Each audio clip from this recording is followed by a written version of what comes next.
Мы со своей стороны благодарим вас за проявленный интерес к нашей области и библиотеке в частности, за инициативу нашего общения. Эта встреча позволила вам больше узнать о нашем крае и о наших читателях. И мы, конечно же, рады знакомству с вами. И надеемся, что дальнейшее сотрудничество, которое способствует нашему сближению, будет продолжено.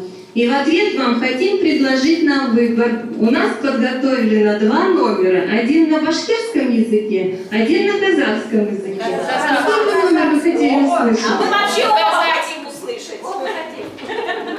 Оба, замечательно. Значит, сначала мы начнем на башкирском языке, а потом споем вам песню на нашем родном казахском языке. И слово предоставляю.